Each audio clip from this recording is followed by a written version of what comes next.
Olá, meus amados irmãos, tudo bem com vocês? Espero que sim. Hoje o assunto é campanha na igreja. Campanha de fé, campanha de oração, campanha da rosa ungida, do sal consagrado, da água consagrada, purificadora, das portas abertas, do manto consagrado e assim por diante. Você já deve ter ouvido ou até mesmo participado de campanhas como essa.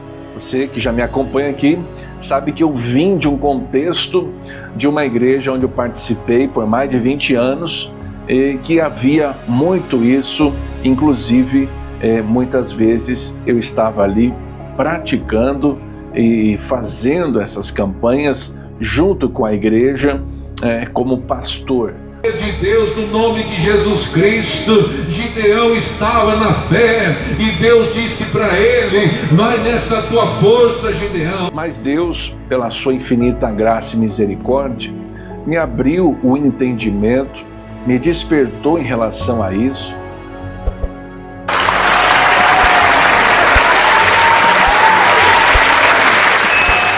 E hoje eu me sinto numa obrigação também está trazendo o entendimento que a palavra ela tem me ajudado a compreender as verdades bíblicas e como também me livrou de uma prisão, de um sistema religioso, para que você possa então desfrutar da liberdade que há em Cristo, da graça, da fé pura no Evangelho, do Evangelho puro e simples, que é o poder de Deus para a salvação de todo aquele que nele crê.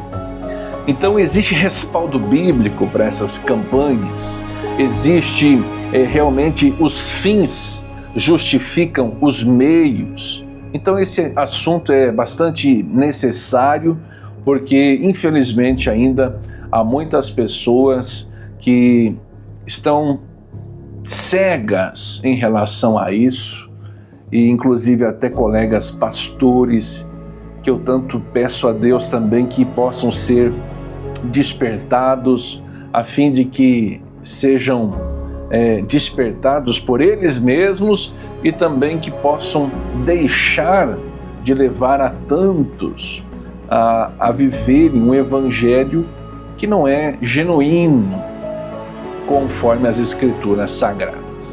Você já deve ter visto e talvez até participado de campanhas como campanha da rosa ungida, campanha do sal, campanha do manto, campanha da casa própria, campanha das portas abertas e assim por diante. Promessas de cura, libertação, prosperidade financeira, casamento restaurado, sucesso profissional. Uma sequência de rituais e desafios espirituais apresentados como o caminho para alcançar a bênção desejada. Neste vídeo, quero fazer um alerta sério e bíblico aos cristãos sobre o perigo do pragmatismo religioso que tem se espalhado por muitas igrejas, especialmente em contextos neopentecostais. Não se trata de atacar pessoas. Muitos pastores são homens sinceros, homens de fé, que talvez estejam agindo por ignorância ou por influência de um sistema que aprenderam como modelo ministerial. O problema não é a intenção, é um método.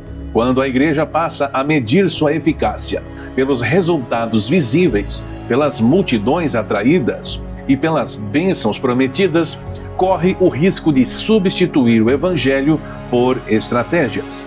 E é aqui que mora o perigo.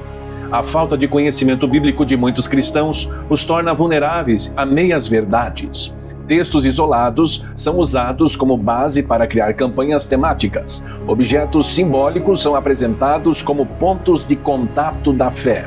E ofertas são associadas à liberação de milagres. A Bíblia deixa de ser proclamada como a revelação completa da obra de Cristo e passa a ser usada como fonte de inspiração para novos movimentos, novos propósitos, novas campanhas. E o resultado? Pessoas entram em um ciclo interminável. Se não alcançam a bênção na campanha atual, são convidadas a iniciar a próxima. Se a cura não vem, há outra campanha. Se a prosperidade não chega, há um novo propósito. Se o casamento não se restaura, há mais um desafio de fé. e assim seguem, de campanha em campanha, muitas vezes frustradas, emocionalmente exaustas, vivendo uma fé baseada na expectativa de resultados e não em uma comunhão real com Deus. Mas o Evangelho não é uma campanha. O Evangelho é a boa notícia de Cristo que já realizou a obra completa na cruz. Ele transforma, salva, liberta, não por meio de objetos, rituais ou ciclos de propósitos, mas pela graça mediante a fé. Nesse vídeo, convido você a refletir. Essas igrejas estão anunciando o Evangelho puro e simples ou estão oferecendo soluções religiosas para necessidades temporárias? Porque somente o verdadeiro Evangelho é poderoso para transformar vidas de dentro para fora. Então, nós vamos trazer aqui, eu quero que você assista um vídeo comigo, de um pastor convidando para uma campanha na igreja. Você vai assistir comigo, eu vou deixar o vídeo rolar e depois eu volto com considerações em relação a isso que ele fala e que é algo que acontece ainda em muitas igrejas e denominações diferentes. Veja só. Nós estávamos falando a respeito da queda das muralhas. Agora, eu quero mostrar a imagem. Foi muito forte o que aconteceu. Tá, esse é o momento em que toda a igreja está com as mãos estendidas. Os pastores já tinham dado as 7 voltas, tocado as trombetas.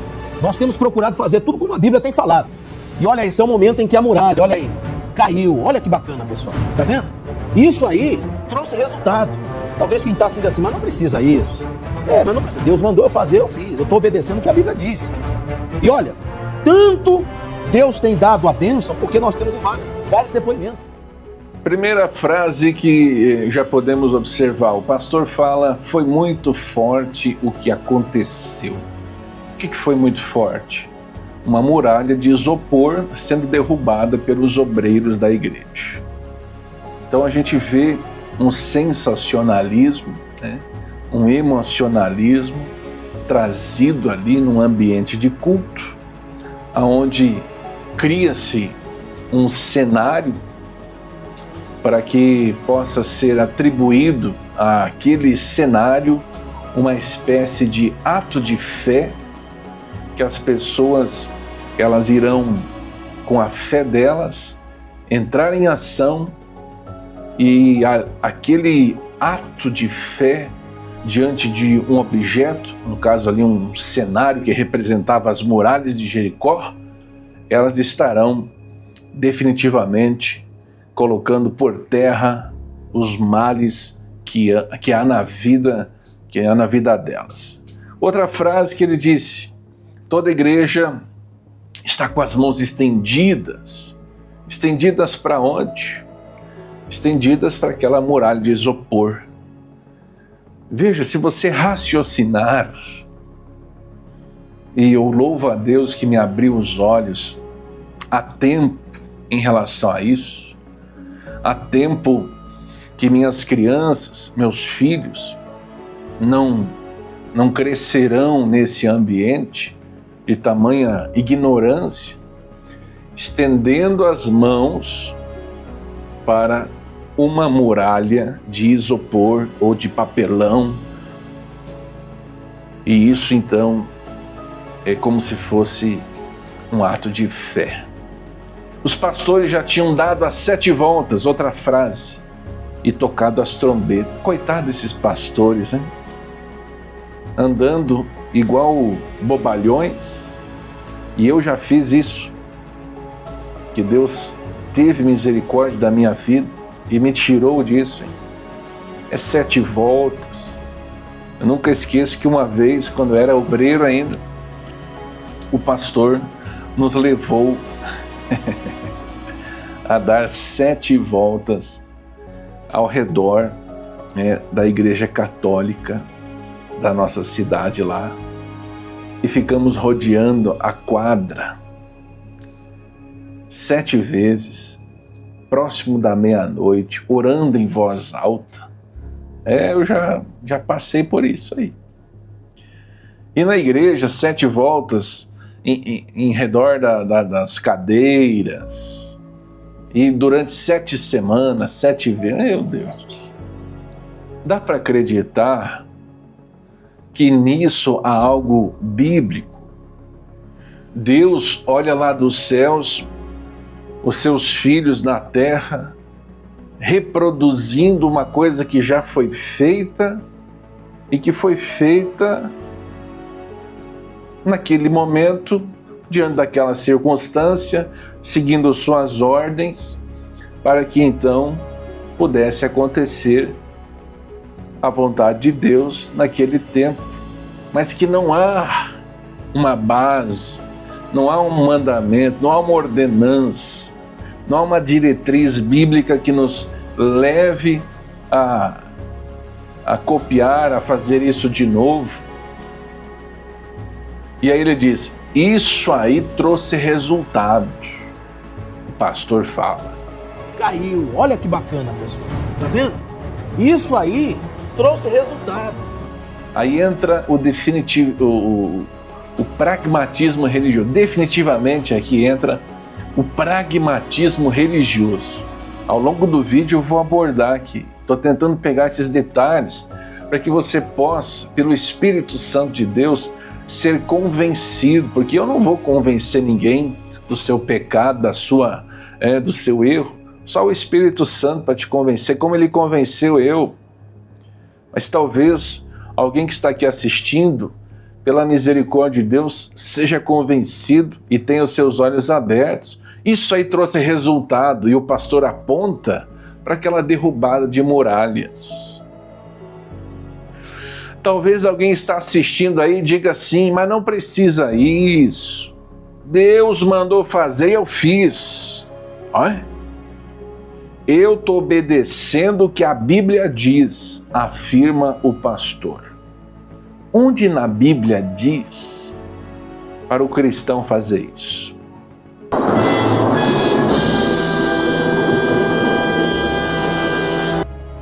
Porque se ele pegar a passagem de Josué, passagem aonde foi que aconteceu a queda das muralhas, e então afirmar que ele leu e ele sentiu que lá no coração dele, na cabeça dele, Deus mandou ele fazer isso, olha, é muita ignorância, é muito assim, é desespero para querer fazer acontecer alguma coisa. Tanto Deus tem dado a bênção, ele afirma, que nós temos vários depoimentos, e aí utiliza-se do método de pegar testemunhos do que as pessoas relatam, que através daquela campanha elas obtiveram vitórias, curas, milagres e bênçãos. Pragmatismo novamente. Então é triste, eu fico tão chateado de ver ainda isso se repetindo. Eu tenho certeza que pessoas vão me interpretar mal aqui nesse vídeo, mas é o preço que eu tenho que pagar para que de repente, alguém possa compreender. O pragmatismo é uma filosofia que toma por critério da verdade o valor prático e se opõe ao intelectualismo. Trocando aqui por um jeito mais fácil de compreender, é como se fosse algo dando certo. Se algo dá certo, é porque é verdade. Não precisamos ficar pensando sobre o assunto. Não, olha aí, ó. A gente fez lá a campanha, derrubamos as muralhas. Olha quantas pessoas contaram testemunho, que foram abençoadas, que foram curadas. Então, se deu certo, é sinal que isso é verdade. Isso é o pragmatismo. Essa filosofia alcançou muitas igrejas, infelizmente. Engraçado, né? Vamos supor que eles só veem essas consequências imediatas, que supostamente ocorreram ali. Então imagine, por exemplo, vamos despejar os nossos produtos aqui no rio, vamos pegar um monte de produto, uma hipótese aqui, E assim a gente fica livre do problema, o problema vai para longe. Vamos jogar tudo lixo aqui no rio, o produto contaminado vamos jogar aqui no rio, e o rio, a correnteza vai levar para longe. Qual que é o problema nisso? Funciona, o negócio vai embora, mas e a poluição? A poluição que vai depois se acumulando e pode tomar conta de tudo e então não ter mais água potável. Engraçado, né, que nessas igrejas muitas vezes é uma abominação ouvir música do mundo. Um exemplo. Mas não há nenhum problema em pensar, em usar a filosofia do mundo, né? Me lembro de uma vez que eu vi uma igreja fazendo isso. Ela entregava o panfleto de horários da igreja e grampeado no panfleto tinha um frasquinho de azeite para pessoa, um frasquinho de azeite vazio, para que se a pessoa quisesse o azeite da bênção, o azeite das 1000 orações, o azeite da cura, o azeite da casa própria, o azeite do milagre, ela tinha que ir na igreja buscar o azeite. Então é estratégia. O pragmatismo é incompatível com a grande comissão, pois Cristo ordenou que todos os seus mandamentos fossem obedecidos, e isso envolve reflexão, isso envolve pensar. Como eu demonstro que Cristo é Senhor sobre tudo o que eu faço? Aquela pessoa que é abençoada quando ela bebe um copo de água. Um dia eu posso trazer um vídeo aqui trazendo uma explicação sobre isso, né? Eu tomei um copo de água e eu fui curado do câncer. Olha, negócio, né, grande. Então o que essa pessoa vai contar? A quem é atribuído a glória? A quem é atribuído o louvor?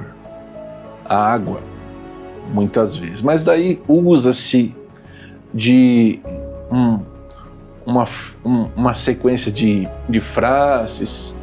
Você tomou água, mas a glória é de Deus. E assim tem que ficar depois corrigindo aquilo que já foi feito de uma forma errada. Martin Lloyd Jones, ele diz que nosso Senhor atraía os pecadores porque ele era diferente. Aproximavam-se de Jesus porque sentiam haver nele algo diferente. E o mundo sempre espera que sejamos diferentes.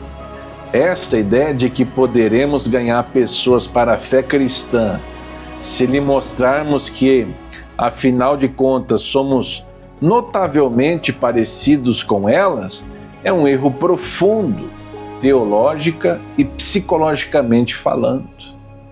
Então, se eu usar métodos do mundo para atrair os pecadores, eu não estou agindo com a fé verdadeira e fidelidade na palavra. Porque é essa a ideia que os pastores têm. Eu fui um pastor dentro desse meio e sei o que estou falando. A gente vai fazer uma campanha para poder atrair as pessoas para a igreja.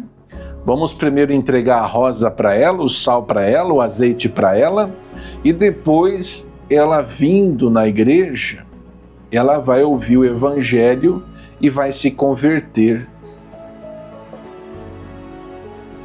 Agir com a fé deve nos levar a crer nas Escrituras. Não há parte alguma, não há fator humano na conversão de um pecador. O convencimento do pecador, esta é uma obra do Espírito Santo somente. Eu me enganar com a ideia de que eu estou fazendo uma campanha, eu, pastor, estou fazendo essa campanha para atrair o pecador, a campanha é mais forte que o Evangelho. A campanha entregar a bodega de uma chavezinha de plástico, de acrílico, ficar lá se lambuzando, metendo azeite aqui, fazendo a pessoa pendurar coisas na porta da casa dela, passar suco de uva nos batentes da casa dela. Isso é mais forte que o Evangelho? É isso que vai fazer o pecador ser atraído à cruz de Cristo? João 16, 7. Todavia eu vos asseguro que é para o vosso bem que eu parta. Se eu não for, o advogado não poderá vir para vós, mas se eu for, eu enviarei. Quando então ele vier, o Consolador, o Espírito Santo, convencerá o mundo do seu pecado, da justiça e do juízo. Se é o Espírito Santo que convence o homem do pecado, será necessário então todo esse tipo de ritual, de teatro, de aparato, de parafernália? Tem pessoas que vão para a igreja, às vezes, que ela tem que voltar para casa com uma sacolinha cheia de coisas que ela ganha. É o panfleto, é a cartela para anotar as 7 semanas, é o pedido de oração para ela fazer para a família, é o envelope de oferta, é o envelope de dízimo, é o envelope do voto, é também o patrocínio, é a doação, é o sal, é o frasquinho do azeite e a rosa que ela leva também, para que de repente com esses atos de fé, porque ela tem muita fé, coitadinha, ela, então, o Senhor derrame sua graça sobre a sua vida. Eu vou fazer aqui a campanha, porque quando eu fizer a campanha, Deus vai me abençoar. Meu querido amigo, minha querida amiga, preciso abrir os olhos. Zacarias 4:6, não por força, nem por poder, mas pelo meu espírito, diz o Senhor dos Exércitos. Eu sei que tem muito pastor dentro dessas igrejas que não aguenta mais isso, mas fica fazendo, porque a única forma que ele aprendeu dentro desse sistema religioso e que ele tem uma meta financeira depois para bater no final do mês, e ele se vê então na necessidade de fazer vista grossa à palavra de Deus e fica ainda obedecendo aí aos seus senhores, com S minúsculo, e entristecendo o Senhor dos Senhores. Puxa vida! Na carta de Gálatas, Paulo tem que lidar com uma heresia que nós podemos chamar de Jesus mais. O povo da Galácia estava cometendo o pecado de atribuir salvação a Jesus mais alguma coisa. Se você lê Gálatas inteiro, você percebe como Paulo estava tendo que lidar com os crentes da Galácia. E essa carta de Gálatas talvez seja a única carta que Paulo não começa fazendo algum elogio. Você percebe que muitas vezes no início das cartas de Paulo há um elogio para a igreja, há uma palavra, de louvor, de elogiar alguma coisa que aquela igreja estava sendo bem-aventurada, mas a carta de Gálatas é como se fosse Paulo já chegar com o pé na porta, metendo o pé na porta, e em Gálatas 1:6 diz assim: admira-me que estejais passando tão depressa daquele que vos chamou na graça de Cristo para outro evangelho. Olha a advertência que Paulo fala: vocês estão abandonando o evangelho de Cristo para um outro evangelho. Esses crentes da Galácia, eles estavam ainda tendo práticas do judaísmo. É como se fosse eles precisarem de Jesus com mais alguma coisa para que pudessem então de fato estarem cumprindo a vontade de Deus. O versículo 7, o qual não é outro, senão que há alguns que vos perturbam e querem perverter o evangelho de Cristo, mas ainda que nós, ou mesmo um anjo vindo do céu, vos pregue evangelho que vá além do que vós temos pregado, seja anátema. Assim como já dissemos, e agora repito, se alguém vos prega evangelho que vá além daquele que recebestes, seja anátema. Então, meu irmão, você também tem que ser esperto. Se vem alguém falar que você precisa crer em Deus, mas além de crer, você também precisa fazer alguma coisa para que Ele venha te abençoar, esse Deus aí não é o Deus da Bíblia. Esse Deus que precisa da ajuda humana para Ele abençoar, para Ele operar, não é o Deus da Bíblia.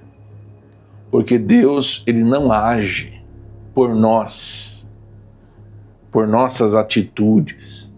Olha, eu agi aqui na minha fé, eu fiz uma unção aqui, eu coloquei o sal, e depois disso, entende? Aqui está dizendo, se alguém pregar um outro evangelho que não é o evangelho de Cristo, que é um evangelho que tem que ficar colocando outras coisas, seja amaldiçoado. Gálatas 2,16, sabendo contudo que o homem não é justificado por obras da lei. Não é por obras que o homem é justificado. Não, é porque eu fiz a campanha, eu fiz certinho as 7 semanas, eu não falhei uma. A gente falha todo dia, irmãos. Não há mérito algum sobre nós. O pecado atingiu todas as áreas da nossa vida. Se não for pela graça de Deus e sua misericórdia, nós não conseguimos e alcançamos nada. E sim, mediante a fé em Cristo Jesus, também temos cridos em Cristo Jesus para que fôssemos justificados pela fé em Cristo e não por obras da lei, pois por obras da lei ninguém será justificado. Nada que eu faça pode me justificar. É Cristo que tanto me justifica, como também me abençoa. Não porque eu mereço, mas porque Ele é poderoso para fazer aquilo que lhe apraz. A minha parte é se humilhar debaixo da sua potente mão, para que a seu tempo, na hora que Ele quiser e da forma que Ele quiser, Ele venha me abençoar, ou não. Porque pela graça sois salvos, Efésios 2,8, é pela graça sois salvos, por meio da fé. Isso não vem de vós, é dom de Deus, não vem das obras, para que ninguém se glorie. Então essa campanha que a pessoa faz, e ela coloca na cabecinha dela que ela tem que fazer isso, porque é um meio que ela tem de fazer algum esforço para Deus ver que ela precisa muito. Olha, Deus é muito maior do que uma campanha. Antes mesmo de você abrir sua boca para falar, Deus sabe o que tem no seu coração. É necessário que a gente compreenda o que Deus quer. É a nossa santificação, é a nossa entrega total em crer na sua palavra. É que diz o Salmo 37, entrega o teu caminho ao Senhor, confia nele, e o mais Ele tudo fará. A grande missão da igreja, biblicamente, não é ganhar almas. Você sabia disso? Porque a ideia desses pastores que faz a campanha é para encher a igreja, com a ideia de que isso está sendo ganhar almas. Compreende? Isso é apenas uma de suas muitas tarefas. Ganhar almas é uma das muitas tarefas da igreja. Mas a primeira e primordial tarefa a missão é honrar a Deus. 1 Coríntios 10, 31, quer vocês comam, bebam ou façam qualquer outra coisa, façam tudo para a glória de Deus. O problema é que essas pessoas, elas se enganam, né? Ah, mas eu estou bebendo essa água para a glória de Deus. É só o Espírito Santo de Deus para abrir os olhos mesmo, hein? Você tem que crer na Bíblia Sagrada e orar a Deus, não precisa de outra coisa, meu irmão. Glorificar a Deus em todas as coisas inclui também falar do Evangelho a partir do modelo de Cristo, que, embora tenha falado a todos os tipos de pessoas, não se fez como um deles em essência. Glorificar a Deus em tudo significa entender a realidade à nossa volta, mas não usar dela ou de caminhos dessa realidade para anunciar o Evangelho. Então, Cristo basta. Não é por obras, é pela nossa fé nele. Eu poderia falar muito mais outras coisas, mas o vídeo já está ficando longo. Deixa aqui também um comentário, se você ficou com alguma dúvida. Se você tem uma dúvida respeitosa, eu vou te responder com todo carinho e buscar também na palavra a resposta bíblica que você talvez está procurando. Vamos juntos crescer. Eu louvo a Deus por essa oportunidade de estar falando sobre esse assunto, que é um pouco chato, porque às vezes a pessoa acha que eu posso estar querendo me aparecer ou alguma coisa de ingratidão, da onde que eu estava, mas não é isso. Olha, eu estou realmente querendo que mais pessoas possam, pela graça de Deus, deixarem de depender de coisas, de objetos, de sistemas, de campanhas, e depender única e exclusivamente do Senhor Jesus Cristo e da sua graça. Que Deus fale mais no seu coração. Fique na paz e até o próximo.